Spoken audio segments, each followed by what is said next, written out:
Hello, magandang hapon sa inyong lahat mga kababayan ko. So meron tayong pag-uusapan ngayon regarding kay Senator Joel Villanueva. Actually napanood ko na to kahapon.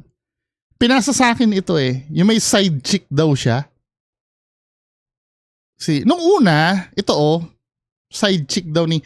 Nung una, iniisip ko baka na naman panglihis lang to ng Kasi parang napaka-personal naman ito. Katulad yung kay Jinggoy, di ba?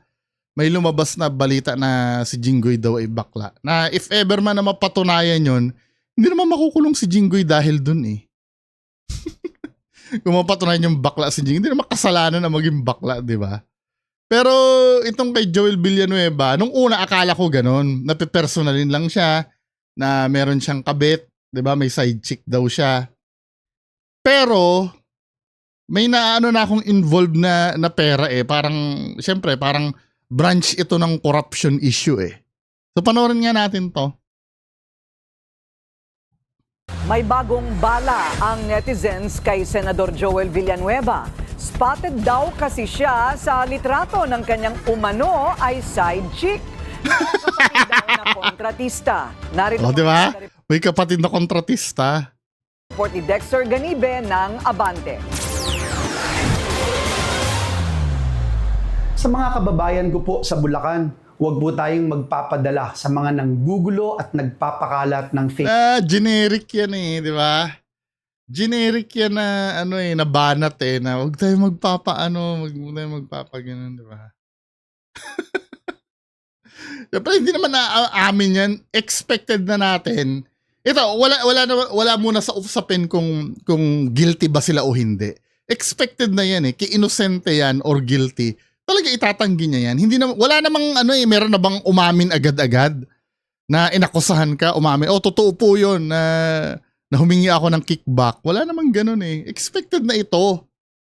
Yung mga ganyan. Tama na. Sawa na po tayo sa paratang na walang pruweba na hanggang ngayon hinahanap pa ang ebidensya laban sa atin.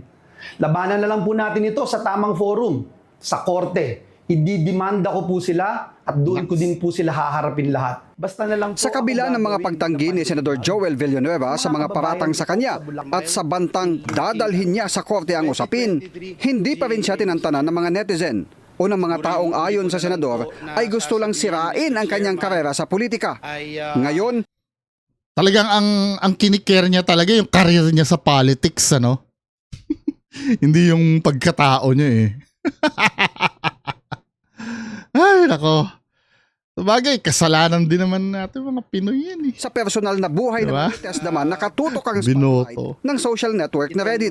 Sa Reddit account na Bulacan Anomaly, nakapost ang larawan ng babaeng kinilalang si Angelica Corporal. Pero ang nakakuha ng atensyon ay ang reflection niya na nasa kanyang likuran, na kung izo-zoom, makikita ang isang lalaking Joel Bill. Hindi, ito, sige wait lang Bibigyan ko naman ng benefit of the doubt. So dito, makikita dito na si ate, si Angelica Corporal, Ate naka-pinicturan siya dyan. So nasa tabi si Joel Villanueva. Hindi naman nangangahulugan na malay mo, parang casual meeting, di ba? Close friend na nagkita sila. At ang malinaw dito, hindi lang silang dalawa ang nandyan. Kasi doon sa reflection, kasi busy siya sa kasi cellphone Ang nakakuha ng atensyon ay ang reflection niya sa salamin na nasa kanyang likuran. Obviously, hindi siya yung nagpicture niyan. Kasi busy siya sa kasi cellphone Ibig sabihin, may kasama pa silang iba, maliban lang sa kanilang dalawa. Diba? Kaya ito, sa akin, parang wala naman sigurong masama dito. Nag-meet lang sila somewhere else. Kung ano man yung pinag-usapan nila, pwede naman kasing hindi tungkol sa relasyon nilang dalawa, diba? Maliban na lang kung mapapatunayan nilang tripod yung pinampicture kay ate. Kasi parang sa kondo daw ito, di ba? Nakakuha ng atensyon ay ang reflection niya sa salamin na nasa kanyang kung izo-zoom, makikita ang isang lalaking nagsiselfone katabi niya sa di kalayuan ng upuan. Ayon sa caption sa post, sa gitna ng gulo sa gobyerno at bahang dinaranas, may isang kababayan sa Bukawi na nakaangat na sa buhay.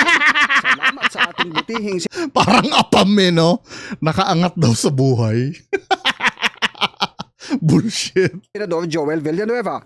Isang open secret na umano sa nasabing bayan ang relasyon na Villanueva at Corporal. Meaning, nachichismis na pala ito noong pa. Ang bini ng Bulacan. Kinu-question naman ng uploader Batang-bata, Senator Joel. paano na-afford ni Corporal na makapagbukas ng isang high-end spa, magmay-ari ng condo unit, luxury bag at mamahaling relo at sasakyan. Diba? Nakalagay dyan, may luxury bag, tapos may spa, nakapag-open ng spa. Hindi, may construction company yung kapatid eh. Hindi, wait lang. Kapatid yung may construction company, hindi siya. Oo nga naman, questionable nga naman yun. Anika Wellness Spa, Angelica Corporal ang may-ari. Oo nga naman, paano siya naka-afford ng ganyan? Hindi naman sa panghusga. Unang-una, hindi naman natin alam din ang buhay nitong, may kaya ba sila? May nag-finance dyan, malamang. Kasi hindi naman magkakaroon ng pera ng sa kanya lang. Kahit pa sabi mo mayaman sila, malay mo, pininance ng magulang niya. Pwede, di ba? Pero, I don't know, di ba? Isinasangkot din ng Reddit account ang kapatid ni Corporal na isa umanong kontratista ng pamahalaan. Gamit Tapos ito, kontratista yung account ang kapatid ni Corporal na isa mukhang hindi pa big time dahil 629 lang ang followers. Well, nakakapag-generate na. Sa bagay, kung malakas ka kay senador, talagang magiging kontratista ka talaga. kontratista ng pamahalaan. O, di ba? Ang kumpanyang Gercor Solar and Construction. Comment pa ng isang Reddit user, nagtataka siya na kagagraduate lang sa kolehiyo ay nagka-business agad ng wellness spa na nasa Visayas Avenue. Hindi lang ang controversial Nagka-business. na larawan sa kondo na may hawak na aso, nag-share din ang isang Tingnan, Anika Wellness Spa. Tingnan nga natin yun. Anika Wellness Spa. High-end daw eh. Oo, mukha nga siyang mukha nga siyang malupit na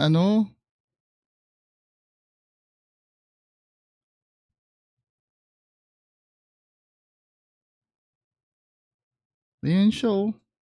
Visayas Avenue. Ngayon, puro na siya, naka-off na yung comment oh.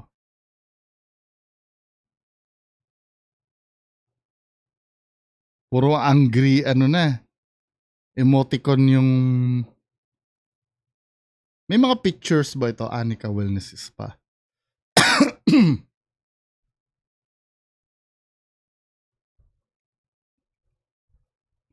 High-end daw eh. Parang wala namang anyway.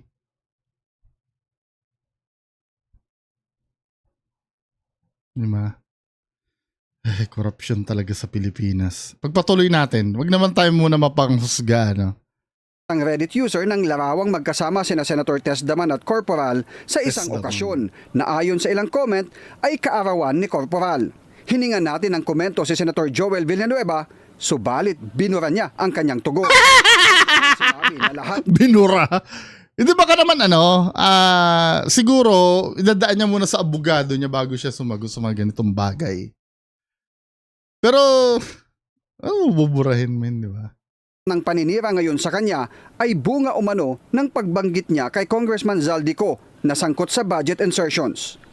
Huwag po nating kalimutan, nag-umpisa po itong lahat ng ito noong yung name that cannot be mentioned, eminensyon ni Joel Villanueva. Si So yun ang tinutukoy niya, Zaldico na naglagay ng napakaraming congressional insertion, lalo na sa ating lalawigan sa Bulacan noong 2023. Dahil po sa pagkakadawit ni Zaldico, nag-umpisa na ang pagkasira at pagbato ng Ay, nabubulol! sa taong bayan. Wala po tayong tinatago. Hindi po tayo Siyempre, di ba? Sasabihin kahit sino yan, kahit ako din naman pagka halimbawa may inaakusa sa akin, kahit na ako pa yung may gawa nun, siyempre, di ba? Noon nga lang na nung nangupit ako sa tatay ko Di ba kinikwento ko naman sa inyo, di ba? Kahit magkapit-pita na ng itlog, hindi ko talaga aaminin Ang nakapagpaamin lang sa akin, nanay ko Pero, di ba? Nature na natin yan. Diyos ko naman, mga kababayan, tandaan nyo, minsan mga kababayan natin engot din eh. Halimbawa, nasangkot ang isang politiko, ano, sasabihin na, wag po kayo maniwala. Ako po ay walang ginagawa. Oh, wala naman pala daw siyang ginagawa. Siyempre, sinabi niya yun eh. Alangang aminin niya yun. Meron ba namang inakusahan na agad-agad aaminin, lalo na kung mabigat na kasalanan yung ano, yung pinataw, di ba? Eh, kayo naman, maging ano naman tayo,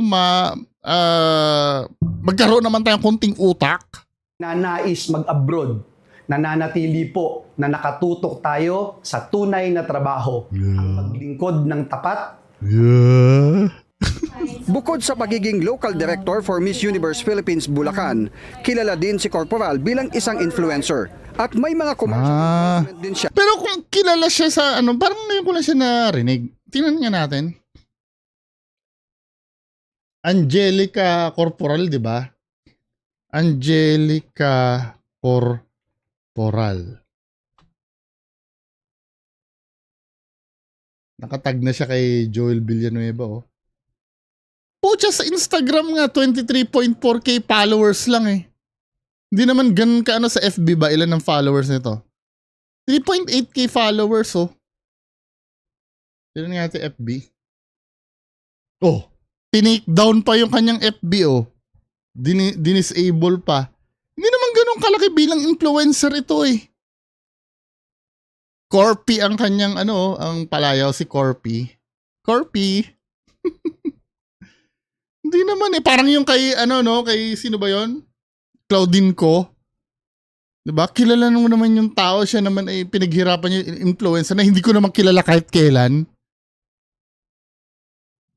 Diba? Kaduda-duda din. Bagamat may kumpanya yung kapatid niya na ano. Sa kapatid niya yun, hindi sa kanya.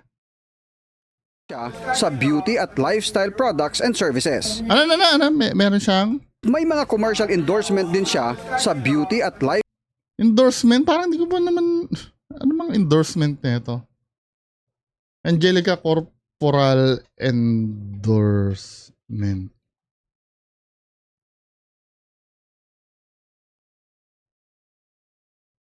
Makeup? Wala eh. Wala akong makitang ano dito eh.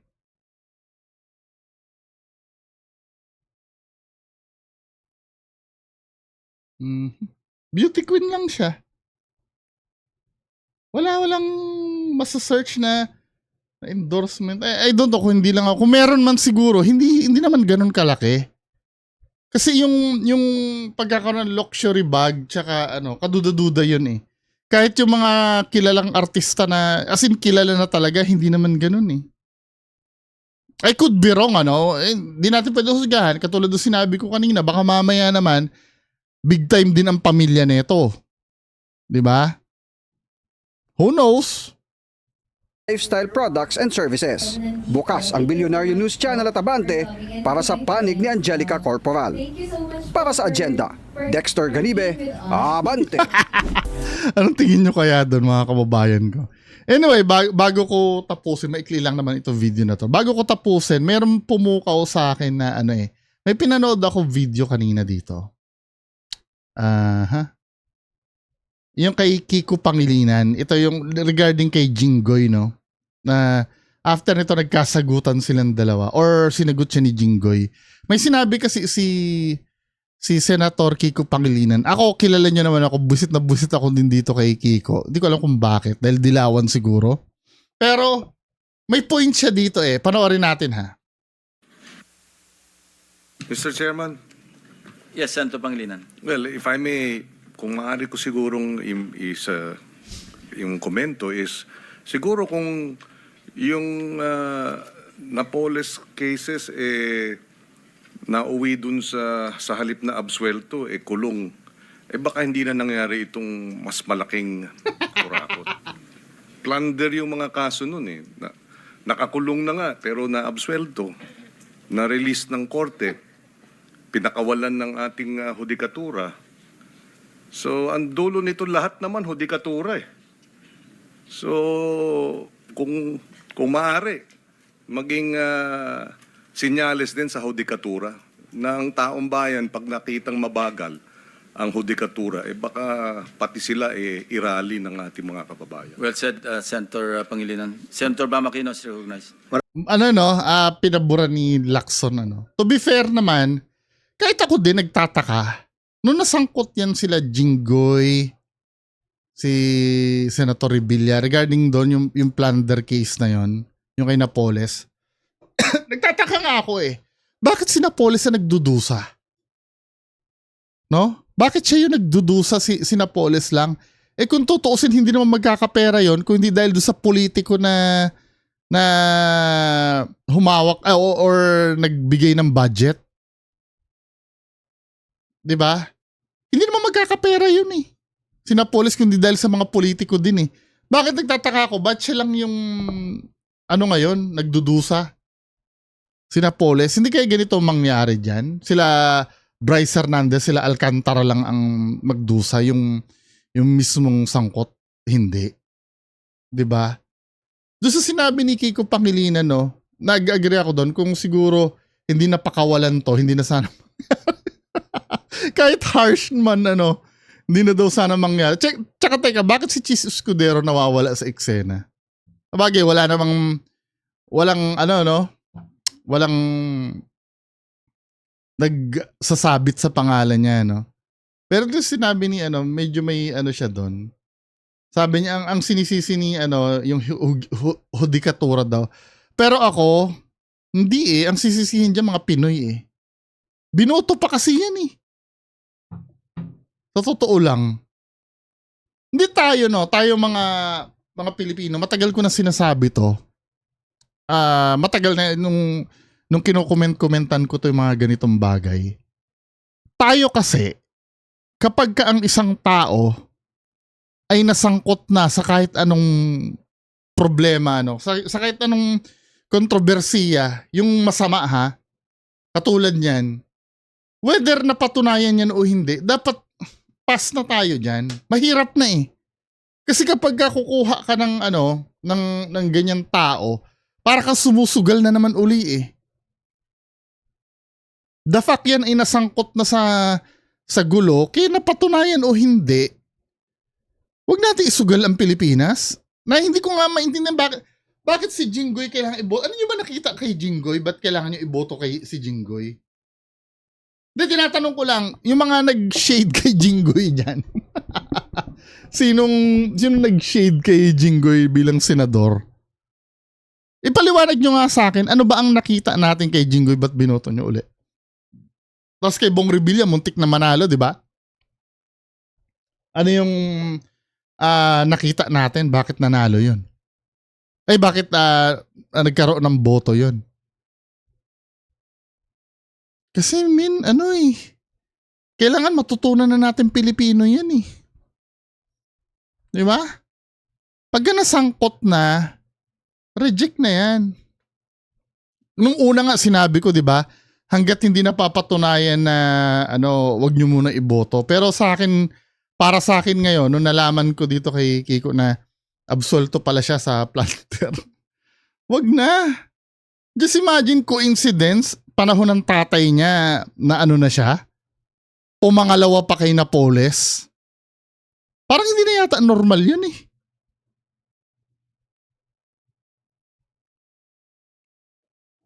Ang na lang talaga dyan, Pilipino na lang talaga ang pwede mong sisihin dyan Wala nang iba Sino pa ba sisisihin mo dyan?